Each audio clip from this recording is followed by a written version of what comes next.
Indo-Pak border, Punjab, 12:30 hours. 1 घंटे बाद यहाँ से इंडिया की सबसे सेंसिटिव ट्रेन्स में से एक गुजरने वाली है। यहाँ से लेके अटारी तक एस्कॉर्ट करेंगे। सिक्योरिटी एक अहम मुद्दा है। हर मंडे और थर्सडे को इस ड्रिल में कड़ी मेहनत की जाती है। बीएसएफ की रिस्पॉन्सिबिलिटी है कि पहले जब गेट खुलेगा तो एक पार्टी गेट के आगे जाएगी, गेट के आगे का इलाका सर्च करेगी, किसी प्रकार की सस्पेक्टेड कोई चीज छुपी तो नहीं है वहाँ पे।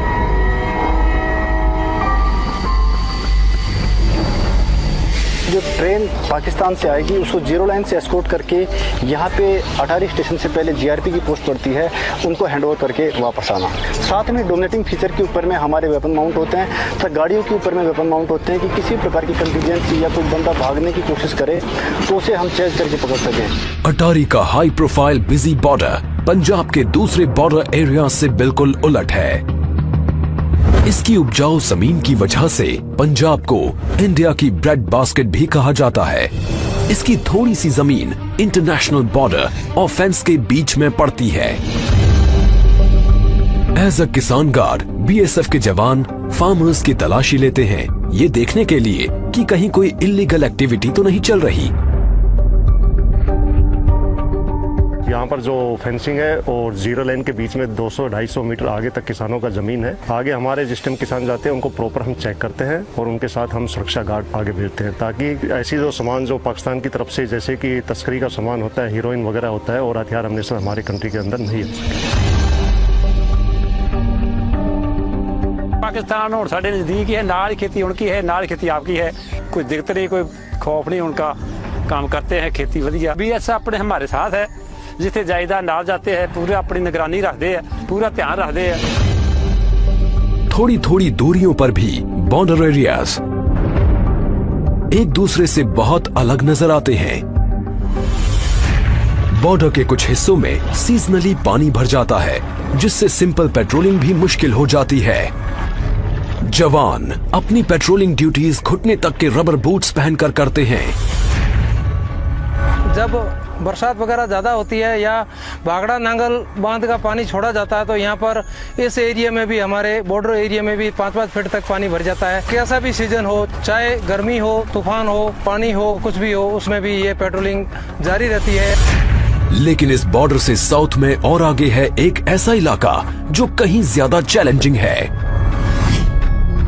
यहाँ दूर दूर तक कुछ दिखाई नहीं देता, फिर भी साल के ज्यादातर समय खारे पानी से ढकी रहने वाली इस बंजर जमीन की बराबर चौकसी की जाती है। ये है ग्रेट रन ऑफ कच्छ, दुनिया के सबसे बड़े सॉल्ट डेजर्ट्स में से एक। ये है वेस्टर्न टर्मिनस पिलर 1175, इंडिया और पाकिस्तान के बीच आखिरी बाउंड्री पिलर। इससे आगे है क्रीक्स, स्ट्रीम्स और वाटरवेज का नेटवर्क जो अरेबियन सी में मिल जाता है। और ये है सर क्रीक, इंडिया और पाकिस्तान के बीच डिस्प्यूटेड खाड़ी। समंदर शांत दिखता है, लेकिन साइक्लोनिक विंड्स 1 मीटर ऊंची लहरें उठाकर ऑपरेशंस में रुकावट डाल सकती हैं। समंदर में मौजूद बॉर्डर्स की चौकसी के लिए बीएसएफ का अपना वाटर विंग है। नदियों और समंदर की पहरेदारी के लिए इन फास्ट अटैक क्राफ्ट्स में लगे अल्ट्रा मॉडर्न कम्युनिकेशन सिस्टम्स इस्तेमाल किए जाते हैं। इस वेसल को हम रात को दिन में कभी मूव कर सकते हैं। लेटेस्ट टेक्नोलॉजी के हमारे जीपीएस है, रडार है, इको साउंडर दे रखा है, तो ये इसमें लेटेस्ट मैप्स इसमें फीड कर रखे हैं। इसमें हमने रूट मार्क कर रखे हैं, रात को सुबह हम कभी इसमें मार्च कर सकते हैं। सावला पीर क्रीक्स में ये एक ऐसी लैंड आउटपोस्ट है जो कई किलोमीटर के इलाके में हाईएस्ट पॉइंट है। बॉर्डरमैन हाई बूट्स और एंकलेट्स पहनते हैं ताकि उनके पैर जानलेवा सांपों से बच सके। वो इस वीरान पोस्ट पर साल के 6 महीने निगरानी रखते हैं। इसकी स्ट्रेटेजिक इंपॉर्टेंस बहुत ज्यादा है और इसकी वजह है पाकिस्तानी एक्टिविटीज। क्रीक्स के आसपास कीचड़ और दलदली जमीन पर दिन में 2 बार आने वाले हाई टाइड्स की वजह से पानी भर जाता है। इस जियोग्राफिकल चैलेंज को कंट्रोल करने के लिए स्पेशल स्किल्स की जरूरत होती है और ये क्रीक क्रोकोडाइल कमांडोज पानी और दलदल दोनों में काम को बखूबी अंजाम देते हैं। क्रीक्स में आने के तमाम रास्तों से घुसपैठ का खतरा बना रहता है। पड़ोसी की पकड़ी गई ये बोट्स इलाके की स्ट्रेटेजिक इंपॉर्टेंस की तरफ इशारा करती हैं। ऐसा इलाका जहां बॉर्डरमैन का इम्तिहान उस पार बैठा दुश्मन ही नहीं, यहां की जमीन भी लेती है। हजारों किलोमीटर दूर इंडिया के ईस्टर्न फ्रंट पर पड़ोसी बांग्लादेश का रुख दोस्ताना है, लेकिन फ्रेंडली बॉर्डर की पहरेदारी में अलग तरह के चैलेंजेस होते हैं, जैसे कैटल स्मगलर्स,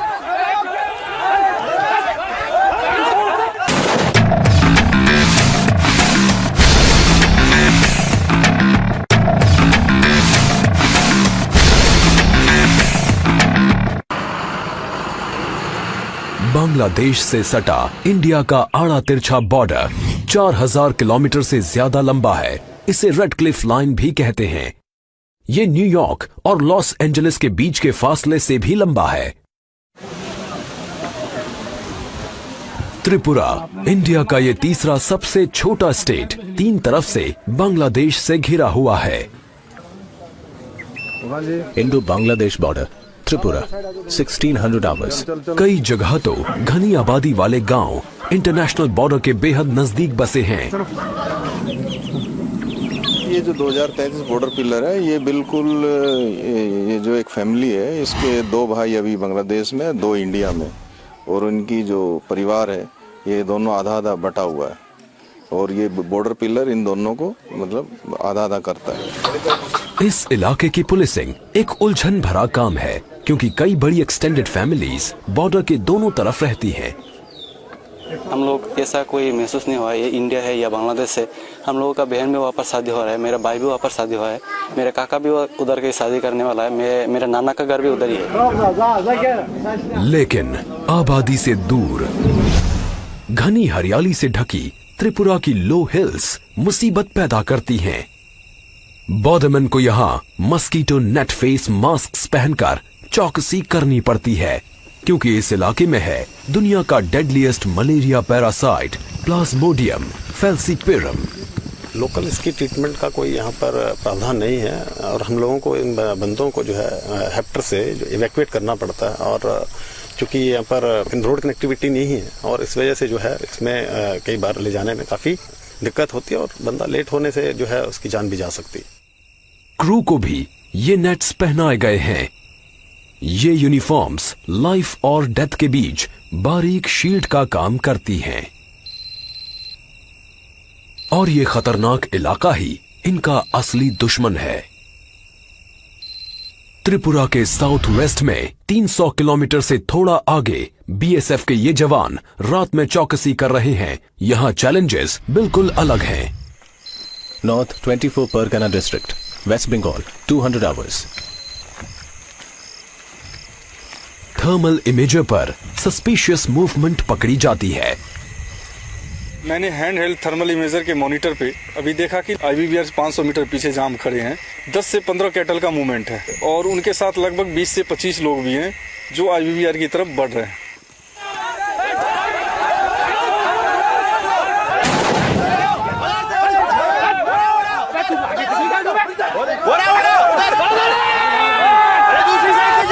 पीछा किया और पकड़ लिया। इंडिया बांग्लादेश बॉर्डर के 1/4 हिस्से पर फेंस नहीं है। इसी वजह से इन इलाकों में बहुत ज्यादा कैटल स्मगलिंग होती है। 2014 में लाखों डॉलर कीमत के करीब 20 लाख कैटल बॉर्डर के पार स्मगल किए गए थे।